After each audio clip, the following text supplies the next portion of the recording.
예, 오늘 본문 말씀 사사기서 9장 41절에서 45절까지입니다. 지난주의 말씀을 잠깐 정리하고 오늘 말씀 보도록 하죠. 이제 그 아비멜렉이 세겜 사람들을 치러 옵니다. 그리고 이 세겜 사람들을 치게 되고 공격하게 되지요.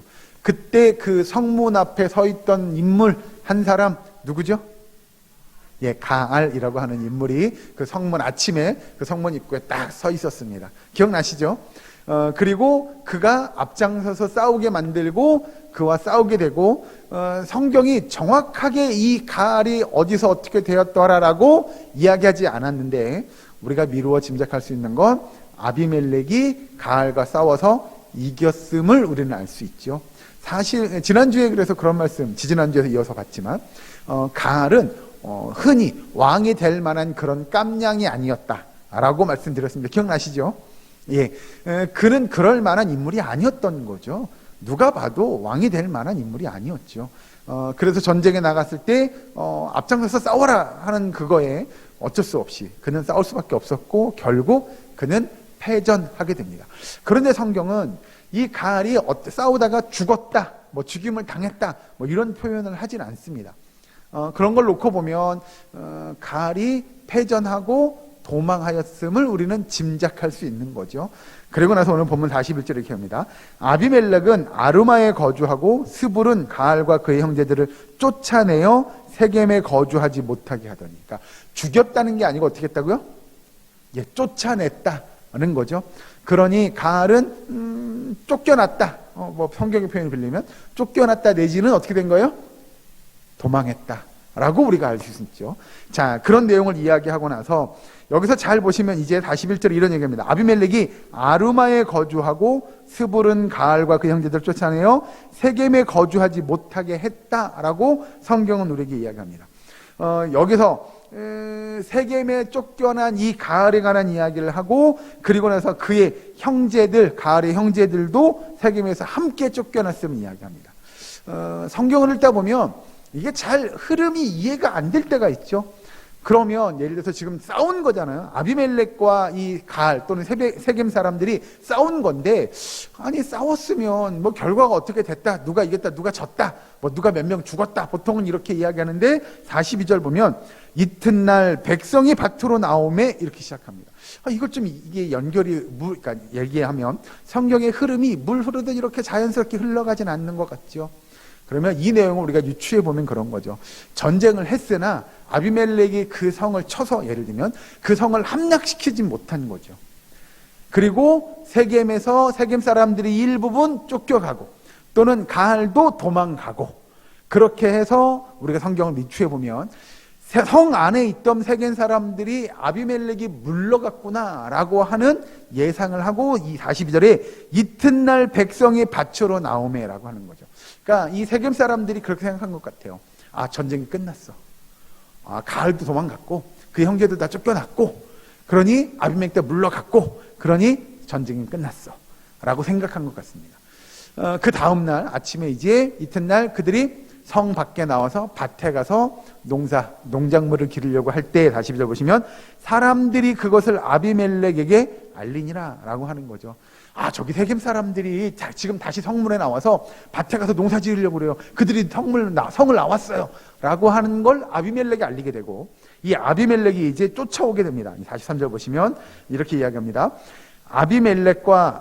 아비멜렉이 자기 백성을 세 무리로 나누어 밭에 매복시켰더니 백성이 성에서 나오는 것을 보고 일어나 그들을 치되, 여기서 이야기하는 대로 아마도 이 아비멜렉이 쓴 전략 또는 뭐 여기서의 전술을 우리는 기억할 수 있죠. 다시 보시면 43절에 아비멜렉이 자기 백성을 세 무리로 나누었다.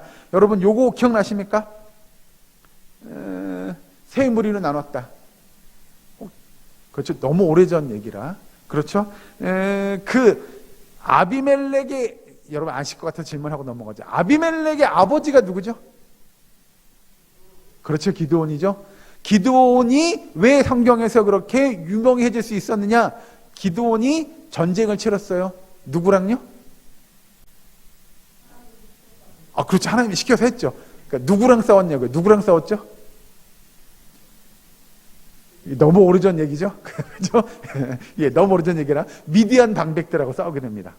예, 그때 싸울 때 이야기 나온 김에 좀 정리하고 갈까요? 점검하고 세 개 가지고 싸웠다고 그랬죠? 예, 나팔, 항아리, 횃불 이 세 개 가지고 나가서 전쟁을 치르죠. 근데 전쟁을 치르고 미디안 방백들을 싸울 때 그 기드온이 어떻게 하냐면 자기 함께한 군사들을 세 분류로 여기서 성경을 이해하면 43절에 빌리면 세 무리로 나누어 이거 아버지 기드온도 싸울 때 세 무리로 나누어 싸웠음을 우리는 알 수 있죠. 아무튼 이 아비멜렉이 아버지 기드온이 싸웠던 그 싸움을 기억하고 있는지는 모르겠으나 아무튼 아버지가 싸울 때처럼 그들도 지금 세 무리로 나눠서 어떻게 해요? 예, 전쟁을 치르러 나가죠. 그래서 매복하고 있다가 이제 세겜성에서 나온 사람들을 공략하러 치러 갑니다. 싸우러 가죠.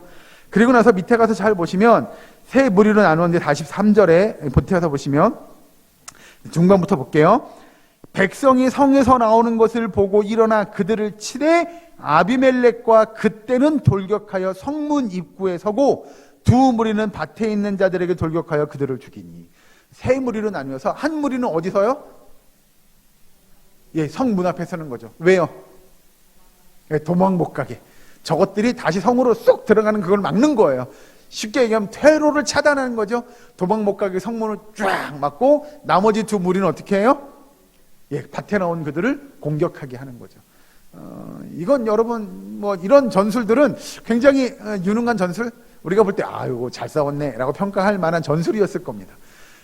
우리는 이 내용들을 보면 불보듯 뻔하죠. 결국 전쟁은 어떻게 됐을까요? 이 싸움은 이건 두말하면 잔소리죠. 불보듯 뻔한 거죠. 왜냐, 지금 성 밖을 나온 사람들은 뭐 하러 나왔어요? 싸우러 나왔어요? 밭일구로. 자, 다시 보시면 그 42절에 이튿날 백성이 밭으로 나오매잖아요. 그러니 이들은 쉽게 얘기하면 뭐 하러 나오지 않았냐면 싸우러 나오지 않았어요. 싸우러 나오지 않았다는 얘기는 결국 손에 뭐 들고 나왔을까 봐요. 그죠? 곡괭이 들고 이런 거 우리로 따지면 호미 들고 낫 들고 이런 거요. 곡괭이 들고 이런 거 들고 왔을 거 아니에요. 그러니 그들은 전쟁을 하러 나온 게 아니죠. 그럼 이제 농기구 들고 왔을 겁니다. 그런 그들과 지금 아비멜렉과 싸웠어요. 이건 불보듯 뻔한 거예요. 아비멜렉은 뭐 하려고 덤비냐면 아비멜렉은 싸우자고 덤벼든 거고 이 세겜 사람들은 밭 일구로 나온 거고 그러다가 쉽게 얘기하면 매복하고 있는 적군들을 마주치게 되면 이건 전쟁 싸움이라고 얘기하기도 비한한 거죠. 분명히 아비멜렉이 승리했을 것을 우리는 미루어 짐작할 수 있습니다. 그러고 나서 성경을 잘 보시면 이 아비멜렉이 이제 44절에 그 중반에 보면 44절 다시 보실까요? 44절에 아비멜렉과 그때는 돌격하여 성문 입구에 서고 두 무리는 밭에 있는 자들에게 돌격하여 그들을 어떻게 했어요? 죽이니 이렇게 이야기합니다. 예. 사실 여러분 이건 옛날로 이야기하면 좀 비신사적인 행위 이런 거 아닐까 요즘 말로 표현하면. 왜 적들은 지금 싸우려고 하는 의사가 있었어요 없었어요? 전혀 없었어요. 농기구 들고 밭갈로 나온 사람들을 지금 가가지고 칼로 쳐서 죽였어요. 이건 좀 너무 심한 거 아니야? 라는 생각이 들게 되죠. 여기서 우리는 그러면 왜 아비멜렉이 지금 이렇게 하느냐라고 하는 거죠. 그냥 아주 상식적으로 생각을 해보면 아비멜렉이 그 밭갈로 나온 사람들에게 예를 들면 칼을 이렇게 들이대는 거죠. 야, 항복해. 항복하면 뭐는 살려줘요?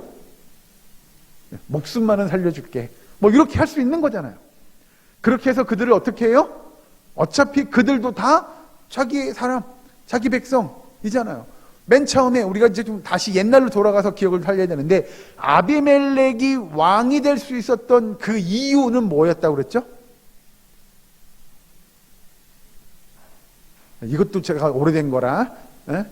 아비멜렉이 그 세겜 사람들한테 가서 한마디 했어요. 뭐라고 했으면 나와 당신들은 고륙친지. 우리가 뼈 중에 뼈, 살 중에 살, 제가 그런 말씀 드렸잖아요. 그러니까 당신과 나는 뼈와 살을 나눈 한 가족 아닙니까? 이거 가지고 지금 그들을 등에 업고 아비멜렉이 왕이 된 거잖아요. 그죠?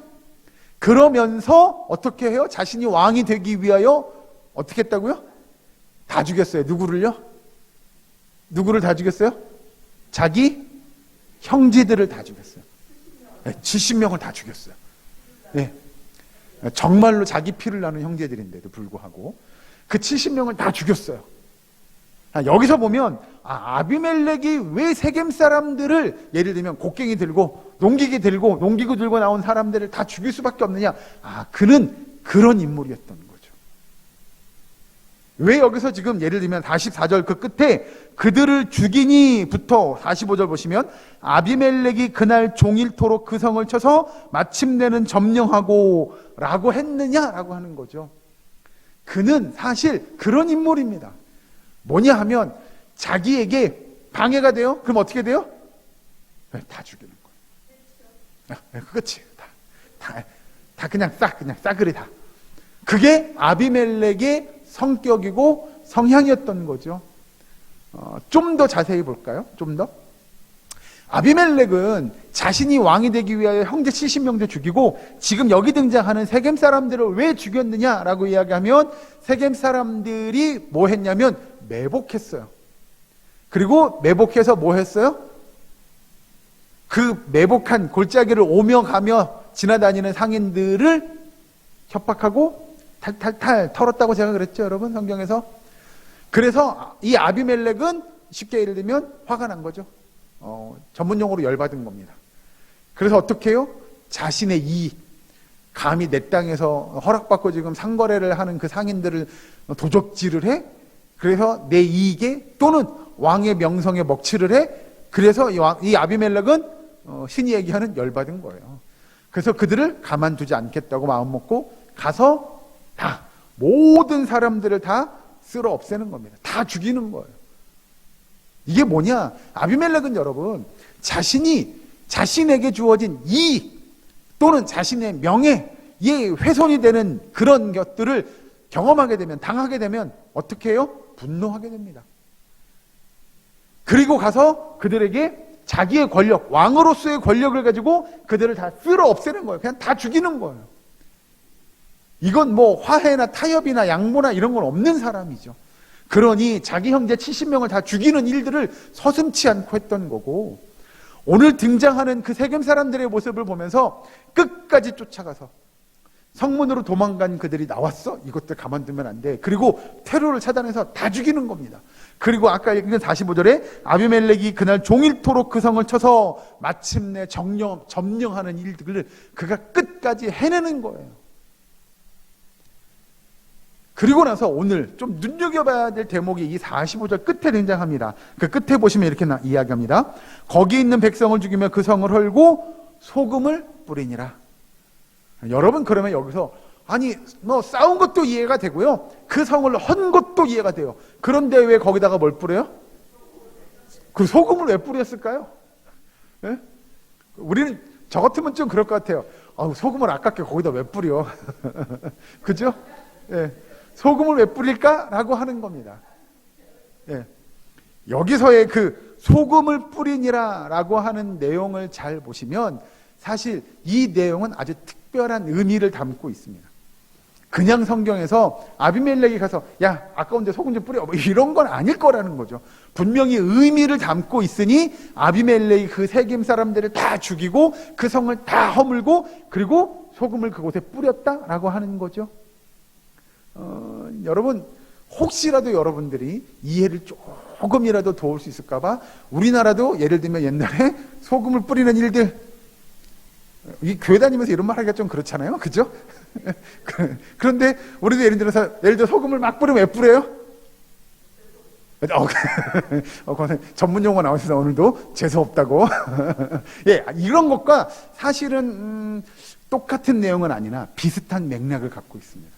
자, 이걸 이해하려면 성경을 한 군데 찾아봐야 되는데요. 오늘 성경 예레미야서로 넘어갑니다, 여러분. 예레미야서 48장 9절 말씀.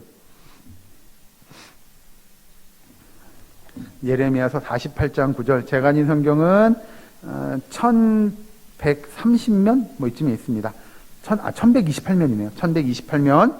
예레미야서 48장 9절 말씀. 같이 한 목소리로 봉독하시죠. 예레미야서 48장 9절 말씀 같이 읽습니다. 시작. 모압에 날개를 주어 날아 피하게 하라. 그 성읍들이 황폐하여 거기에 사는 자가 없으리로다. 아멘. 자, 여기 예레미야서에 잘 보면 이 모압 백성들에게 하나님의 진노의 심판이 임하게 될 것을 이야기합니다. 그런데 뭐라고 얘기하면 모압의 날개를 주어 나라 피하게 하라 라고 이야기합니다. 여러분, 모압의 날개가 있을까요, 없을까요? 모압 땅에 날개가 있을까요, 없을까요? 모압 백성들에게 날개가 있습니까, 없습니까? 없죠. 그런데 왜 예레미야 선지자가 야, 모압에 날개를 주어서 날아서 피해가게 하라 라고 이야기할까요? 여기 지금 예레미야 48장 9절의 이야기는 모압의 날개를 달아의 내용은 뭐냐면 사실은 이게 여러분이 이야기 쉽게 표현하면 경멸? 야, 이게 어투가 그런 거예요. 어투가. 야, 할 수 있으면 해보라고 해. 뭐 이런 거 있잖아요. 그런 투예요. 야, 모압 백성들 날 수 있으면 날아가 보라고 그래. 예를 들면 이런 거예요. 이게 뭐냐면 그들은 날개가 없어요. 날 수도 없어요. 그 이야기인즉슨 그들은 하나님의 진노의 심판을 그래서 면할 수 있다는 이야기입니까? 면할 수 없다는 이야기입니까? 면할 수 없다는 이야기예요. 이건 결국 뭐냐면 하나님이 그들을 버리셨음을, 즉 하나님이 그들을 진노의 심판을 내리겠다고 하시면 그들은 결코 피할 수가 없음을 이야기하는 거예요. 근데 그걸 굉장히 경멸하는 거예요. 어디 할 수 있으면 해보라고 그래. 날아갈 수 있어. 날아가봐. 뭐 이런 거예요. 여기서 이야기하는 내용을 보면 그래서 여기서의 내용은 예레미야 48장 9절에 한번 할 수 있으면 해보라고 그래. 뭐 이런 표현이에요. 그런데 PPT 보이시겠어요? 이게 좀 보이시죠? 제가 영어 울렁증이 있어서 영어 잘 안 쓰는데 여러분 요거는 영어로 좀 보셔야 될 것 같아서 위에 방금 읽은 48장 9절에 모압의 날개를 주어 라고 하는 내용을 NIV 성경이라고 영어 성경의 버전이 있습니다. 거기서 뭐라고 하냐면 Put salt on Moab 이렇게 갑니다. 이게 뭐예요? 모압에다가 소금을 뿌려라 라는 내용으로 이야기해요. 이해되시죠? 자, 여기서 아까 이야기한 예레미야 48장에 있는 9절에 있는 모압의 날개를 주어라고 이야기하는 게 그래 날아갈 수 있으면 날아가봐. 뭐 이런 경멸의 어조라고 한다면 Put salt on 모압이라고 이야기하는 건 결국 야 모압 땅에 소금 뿌려. 이건 뭐냐면 야 아까 얘기한 우리가 이해하기 쉬운 거로 표현하면 그런 거예요. 아이고 니들이 뭘 해. 이런 거예요 여러분. 쉽게 들면 니들이 나한테 되겠어? 싸워서 나를 이길 수 있겠어? 나한테 니들이 덤벼? 뭐 이런 거예요. 그래서 경멸하는 거죠.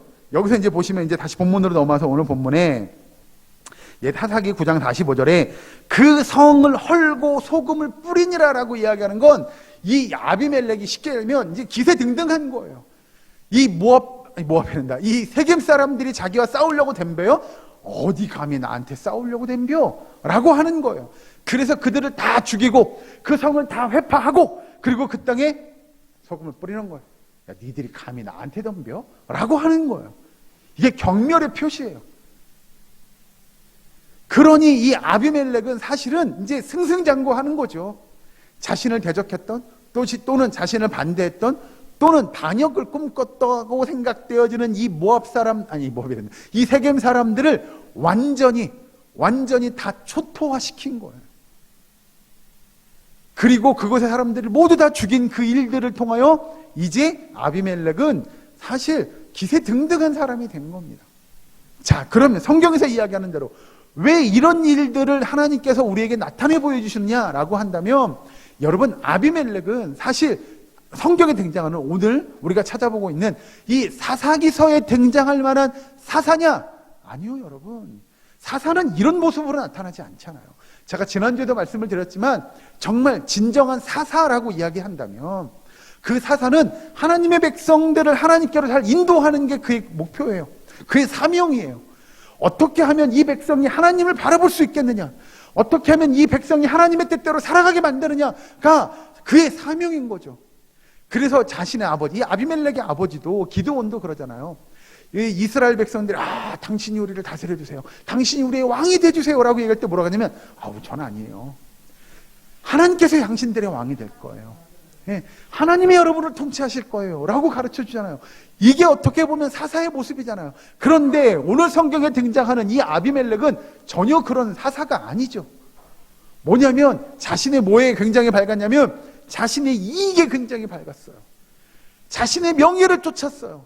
그리고 자신의 권력을 가지고 자신이 더 기세등등하고 자신이 더 능력 있는 왕으로 나타나기를 바랬던 사람이 아비멜렉이에요.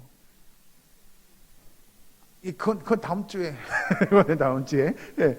그런 아비멜렉의 모습을 바라보며 여러분, 우리는 이 아비멜렉의 모습을 보며 우리를 좀 반성했으면 좋겠습니다. 다름이 아닌 정말 우리도 이 아비멜렉처럼 다른 것 바라보지 않나라고 하는 겁니다.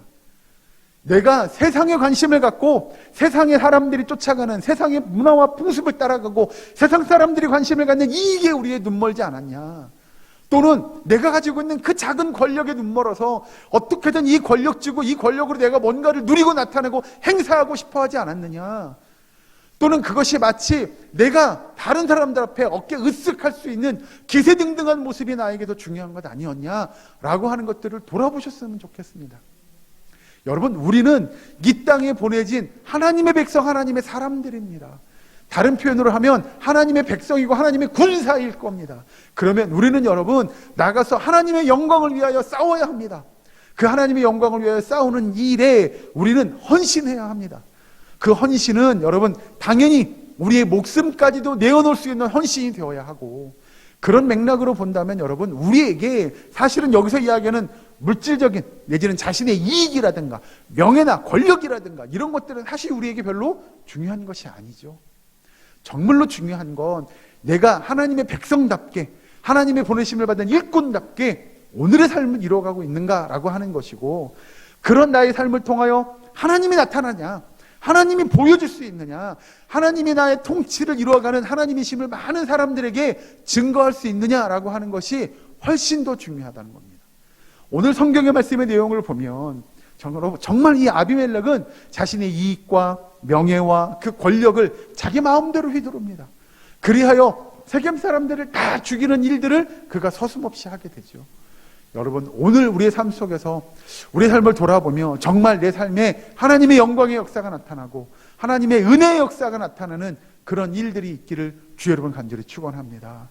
우리의 것이 아닌 하나님의 것을 나타내고 하나님의 뜻을 이루어가는데 우리의 모든 것들을 내려놓고 헌신할 수 있는 저와 여러분, 우리 예사랑교회 모든 권속되시기를 주 여러분 간절히 축원합니다. 기도하겠습니다. 사랑가리 하나님, 감사합니다. 아버지, 우리의 삶을 돌아보게 하시고 정녕 우리가 주님 앞에서 우리의 모든 이익을, 우리의 모든 권력을, 명예를, 우리의 모든 생명까지도 주 앞에 내려놓고 하나님의 영광을 드러낼 수 있는 주의 백성 되게 하여 주시옵소서. 아버지, 이 땅에 하나님의 나라가 이루어지기까지 헌신된 주의 일꾼으로서의 삶을 살아가게 하시고 온전히 주님만 드러내는 믿음의 삶을 이뤄갈 수 있도록 주여 도와 주시옵소서. 아버지, 이 시간도 간절히 기도합니다. 우리의 사랑교회 모든 권속들의 삶 가운데 주께서 역사하시고 함께 하셔서 하나님의 은혜가 충만한 믿음의 삶을 이뤄갈 수 있도록 주님 도와 주시옵소서. 아버지, 감사드리며 예수님의 이름으로 기도하옵나이다. 아멘.